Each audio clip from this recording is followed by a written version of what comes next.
Participating in regular physical activity and exercise on a weekly basis may positively impact an individual's overall health and improve various components of physical fitness.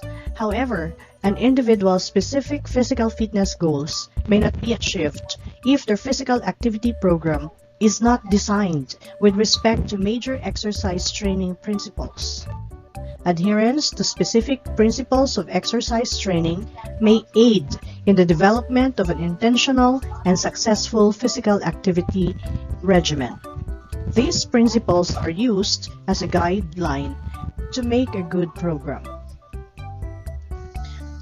Training means exercising regularly to improve skills and fitness. An individual's training must be appropriate for that person to get the most out of their training. This is best accomplished by understanding general sports training principles such as overload, reversibility, progression, variety, and specificity. By learning the principles of exercise training, you can more effectively meet your individual training needs and fitness goals. The exercise needs vary between individuals and depend on many different elements such as age, weight, height, and health status. The principles of training should be thought of as the golden rules of making fitness training work for the individual student. Following these golden rules will help to guarantee success and will carry students towards their training and performance goals. All training is aimed at creating long-term physical changes in the body systems. These changes are referred to as adaptations. You must figure out how much aerobic and weight training you can do without being too sore, hurt, or damaged. Feeling very sore after a workout can seem like a badge of honor. It's a reminder that you got up in the morning to make time to exercise, and that you really pushed yourself. While some soreness after a new or intense workout is totally natural, a no pain, no gain mindset can have serious consequences if you ignore signs that your body needs a rest. The ideal exercise program for improving body composition and health includes cardio and weights. When designing a training program, the principles of training should be applied. In order to get the most out of your training, you need to apply these key training principles such as specificity, progression, overload, reversibility, and tedium or variation. These principles are key to seeing continuous improvement throughout the course of training. Without utilizing them, plateaus are inevitable and improvement will be minimal. What is a warm-up? A warm-up is a session which takes place prior to doing physical activity. Usually, a warm-up will consist of light cardiovascular exercises combined with stretches. The purpose of warming up before physical activity is to prepare mentally and physically for your chosen activity. Warming up increases your heart rate and therefore your blood flow. This enables more oxygen to reach your muscles. The importance of warm-up exercises should be considered by anybody who works out.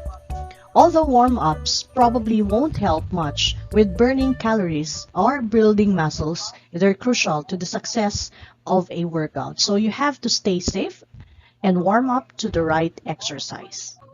Choosing the right warm-up exercises is essential for preparing your body for exercise and reducing the risk of injury.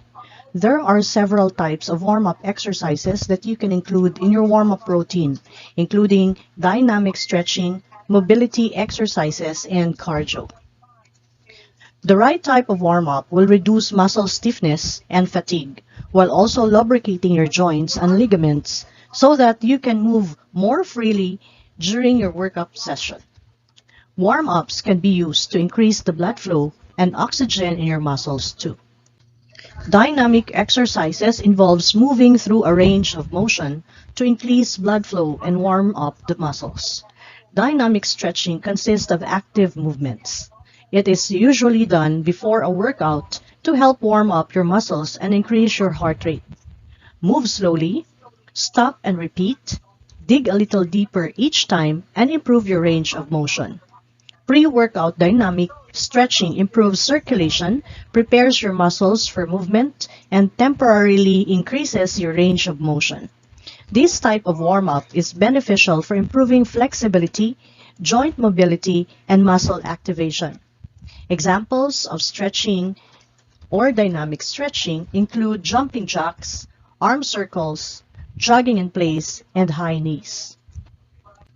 Static stretching is more commonly done at the end of the workout, when your muscles are warm and when the stretches are held in place for a certain period of time, not moving. Static stretching is the most effective form of stretching for loosening up your muscles, joints, ligaments, and tendons, while also improving flexibility and range of motion.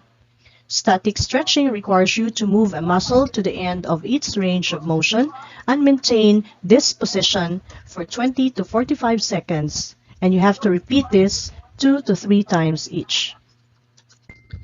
Mobility exercises involve moving the joints through a full range of motion to prepare the body for exercise. This type of warm-up is beneficial for improving joint stability, flexibility, and muscle activation. Examples of mobility exercises include wall slides, hip circles, and spinal twists. Cardio warm-up exercises involve elevating your heart rate to increase blood flow and warm up the body. This type of warm-up is beneficial for improving cardiovascular endurance, calorie burn, and overall fitness. Examples of cardio warm-up exercises are elliptical and rowing machines, jump rope, cycling, and treadmills. Cool down is bringing the body back to its normal physiological level by gradually slowing the pace of exercise or activity after a strenuous activity or by doing light exercises and stretching. Cool downs are exercises you need to do after a workout to help get your heart rate back to normal, to avoid fainting or fainting due to a sudden stop. It is the opposite of warm-up exercise. To avoid injury, all training programs should include a full warm-up and cool-down exercise.